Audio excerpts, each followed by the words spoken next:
Hello friends, welcome to AFX fitness. ഇന്ന് നമ്മൾ സംസാരിക്കാൻ പോകുന്ന ടോപ്പിക്ക് ക്രിയാറ്റിനെ പറ്റിയിട്ടാണ്. അപ്പോൾ എന്താണ് ക്രിയാറ്റിൻ? ക്രിയാറ്റിൻ എന്ന് പറയുന്നത് ഒരു നാച്ചുറലി ഒക്കറിങ് സബ്സ്റ്റൻസ് ആണ്. 3 അമിനോ ആസിഡ്സ് ആണ് ക്രിയാറ്റിനെ ഫോം ചെയ്യുന്നത്: ആർജിനൈൻ, മിഥിയോനൈൻ ആൻഡ് ഗ്ലൈസിൻ. അപ്പോൾ ഈ 3 അമിനോ ആസിഡ്സും കമ്പൈൻ ചെയ്യുമ്പോഴാണ് നോർമലി ക്രിയാറ്റിൻ എന്ന് പറയുന്ന ഒരു കോമ്പൗണ്ട് ഉണ്ടാവുന്നത്. ഏതൊക്കെ സോഴ്സസിലാണ് ക്രിയാറ്റിൻ അവൈലബിൾ? സോഴ്സസ് വെജിറ്റേറിയൻസിന് സത്യം പറഞ്ഞാൽ സോഴ്സസ് കുറവാണ്. ചില സീഡ്സിലും ബീൻസിലും മാത്രമാണ് ക്രിയാറ്റിൻ അവൈലബിൾ ആയിട്ടുള്ളത്. നോൺ വെജിറ്റേറിയൻസിനാണെങ്കിൽ റെഡ് മീറ്റ്, ഫിഷ് എന്നുള്ള പ്രോഡക്ട്സിൽ ക്രിയാറ്റിൻ അവൈലബിൾ ആണ്. ഇനി ക്രിയാറ്റിൻ സപ്ലിമെന്റേഷനിലേക്ക് പോവുകയാണെങ്കിൽ ക്രിയാറ്റിൻ സപ്ലിമെന്റ്സ് ഒരുപാട് സപ്ലിമെന്റ്സ് ഉണ്ട്. നമുക്ക് ക്രിയാറ്റിൻ മോണോഹൈഡ്രേറ്റ് ഫോമിലുണ്ട്, HCl ഫോമിലുണ്ട്, ഫോസ്ഫേറ്റ് ഫോമിലുണ്ട്. അങ്ങനെ ഒരുപാട് ഫോമിൽ ക്രിയാറ്റിൻ അവൈലബിൾ ആണ്. Creatine supplements especially. ഏറ്റവും ബെസ്റ്റ് ഫോം ഓഫ് ക്രിയാറ്റിൻ എന്ന് പറയുന്നത് തീർച്ചയായിട്ടും ക്രിയാറ്റിൻ മോണോഹൈഡ്രേറ്റ് തന്നെയാണ്. ക്രിയാറ്റിൻ സപ്ലിമെന്റ് ഫോർമാറ്റിലോ ഫുഡ് ഫോർമാറ്റിലോ നമ്മൾ ഇൻജസ്റ്റ് ചെയ്ത് കഴിഞ്ഞ് കഴിഞ്ഞാൽ എങ്ങനെയാണ് ഇത് ശരീരത്തിൽ സ്റ്റോർ ചെയ്യുക എന്നുള്ളത് നമുക്ക് നോക്കാം. ക്രിയാറ്റിൻ എന്ന് പറയുന്ന സപ്ലിമെന്റ് അല്ലെങ്കിൽ ഫുഡ് പ്രോഡക്റ്റ് നമ്മൾ ഇൻജസ്റ്റ് ചെയ്ത് കഴിഞ്ഞാൽ ക്രിയാറ്റിൻ ഫോസ്ഫേറ്റ് എന്ന് പറയുന്ന ഫോമിലാണ് നമ്മുടെ മസിൽസിൽ ക്രിയാറ്റിൻ സ്റ്റോർ ചെയ്യുന്നത്. അതാണ് പിന്നീട് നമ്മുടെ വർക്കൗട്ടിനായാലും നമ്മുടെ ആക്ടിവിറ്റീസിനായാലും നമ്മുടെ ബോഡി യൂസ് ചെയ്യുന്നത്. ഞാൻ പറഞ്ഞു, ക്രിയാറ്റിൻ മോണോഹൈഡ്രേറ്റ് ആണ് ഏറ്റവും ബെസ്റ്റ് ഫോം ഓഫ് ക്രിയാറ്റിൻ എന്ന് പറയുന്നത്. ക്രിയാറ്റിൻ മോണോഹൈഡ്രേറ്റ് തന്നെ എടുക്കണം എന്ന് പറയുന്നതിന്റെ കാരണം എന്ന് വെച്ചാൽ ക്രിയാറ്റിൻ മോണോഹൈഡ്രേറ്റ് ആണ് സപ്ലിമെന്റ് ഫോർമാറ്റിൽ നമ്മൾ നോക്കി കഴിഞ്ഞാൽ കാലാകാലങ്ങളോളം നമ്മുടെ മാർക്കറ്റിൽ ഏറ്റവും ഈസി ആയിട്ട് അവൈലബിൾ ആയിട്ടുള്ളത്. അതുകൊണ്ട് തന്നെ തീർച്ചയായിട്ടും ക്രിയാറ്റിൻ മോണോഹൈഡ്രേറ്റ് തന്നെയായിരിക്കും ഏറ്റവും ജെന്യുവൻ ആയിട്ട് നമുക്ക് വാങ്ങിക്കാനായിട്ട് പറ്റുന്നത്. മാത്രമല്ല, ക്രിയാറ്റിൻ മോണോഹൈഡ്രേറ്റ് ആണ് ഏറ്റവും കൂടുതൽ അഡൾട്രേഷൻ കുറവായിട്ട് നമുക്ക് മാർക്കറ്റിൽ നിന്ന് അവൈലബിൾ ആയിട്ട് ഉള്ളത്. ക്രിയാറ്റിൻ സപ്ലിമെന്റേഷൻ എടുക്കുന്നത് വഴി എന്താണ് നമ്മുടെ ജിം പെർഫോമൻസിൽ നമുക്ക് എക്സ്ട്രാ ആയിട്ട് കാണാൻ പറ്റുന്നത്? തീർച്ചയായിട്ടും നിങ്ങളൊരു ഹെവി വെയിറ്റ് ട്രെയിനിങ് അല്ലെങ്കിൽ ഹൈ ഇന്റൻസിറ്റി വർക്കൗട്ടാണ് നിങ്ങൾ ചെയ്യുന്നതെങ്കിൽ തീർച്ചയായിട്ടും നിങ്ങൾക്ക് ആ ഒരു extra last bit of repetitions നിങ്ങൾക്ക് ചെയ്യണമെങ്കിൽ തീർച്ചയായിട്ടും ക്രിയാറ്റിൻ ഹെൽപ്ഫുൾ ആണ്. കാരണം കൂടുതൽ റെപ്പറ്റീഷൻസ് പെർഫോം ചെയ്യണമെങ്കിൽ തീർച്ചയായിട്ടും നിങ്ങൾക്ക് ആ ഒരു എനർജി ഡ്രൈവ് വേണം. ആ ഒരു എക്സ്ട്രാ എനർജി തീർച്ചയായിട്ടും ക്രിയാറ്റിൻ സപ്ലിമെന്റേഷൻ വഴി നിങ്ങളുടെ മസിൽസിൽ നിന്ന് നിങ്ങൾക്ക് ആ ഒരു പെർഫോമൻസ് കിട്ടുന്നതാണ്. ക്രിയാറ്റിന് ലോഡിംഗ് ഫേസ് വേണമോ വേണ്ടയോ?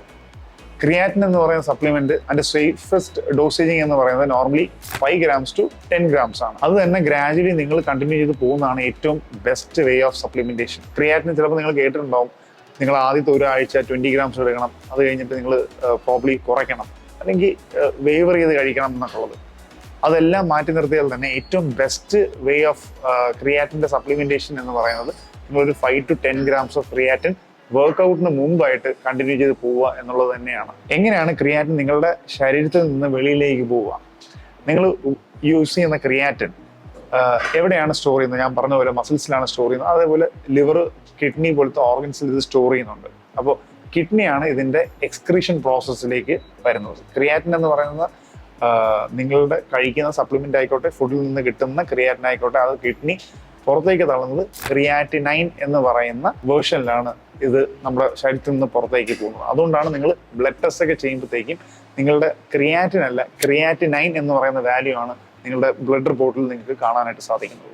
ക്രിയാറ്റിൻ എന്ന് പറയുന്നത് സബ്സ്റ്റൻസ് ആർക്കൊക്കെ കഴിക്കാം. നിങ്ങളൊരു നോൺ വെജിറ്റേറിയൻ ആണോ, വെജിറ്റേറിയൻ ആണോ, വീഗൻ ആണോ, ഇതൊന്നും ഒരു ഇമ്പോർട്ടൻറ്റ് ഫാക്ടർ അല്ല. തീർച്ചയായിട്ടും ക്രിയാറ്റിൻ എന്ന് പറയുന്ന സബ്സ്റ്റൻസ് വീഗൻ ആണ്, വെജിറ്റേറിയൻ ആണ്. അതുകൊണ്ട് തീർച്ചയായിട്ടും ഇത് ആർക്ക് വേണമെങ്കിലും കഴിക്കാം. സേഫ് ആണോ? തീർച്ചയായിട്ടും ക്രിയാറ്റിൻ സപ്ലിമെന്റേഷൻ എന്ന് പറയുന്നത് ഞാൻ പറഞ്ഞ പോലെ 5 to 10 grams എന്ന് പറയുന്ന മെയിൻ്റനൻസ് ഡോസേജിൽ നിങ്ങൾ പോകുകയാണെങ്കിൽ തീർച്ചയായിട്ടും ഏറ്റവും സേഫസ്റ്റ് ഡോസേജ് ആണ്.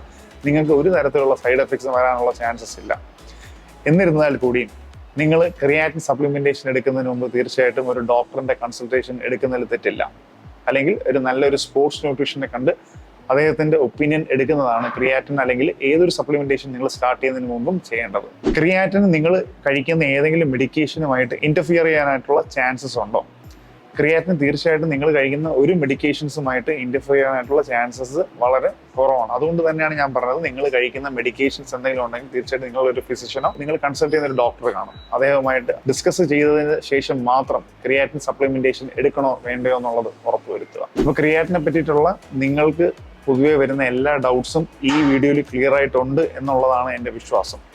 അപ്പോൾ ഇതുപോലത്തെ നിങ്ങൾക്ക് ആവശ്യമുള്ള എന്തെങ്കിലും ടോപ്പിക്സിനെ പറ്റിയിട്ട് നിങ്ങൾക്ക് അറിയണം എന്നുണ്ടെങ്കിൽ തീർച്ചയായിട്ടും നിങ്ങൾക്ക് താഴെ കമന്റ് ബോക്സിൽ കമന്റ് ചെയ്യാവുന്നതാണ്. അടുത്ത വീഡിയോയിലേക്ക് കാണുന്നത് വരെ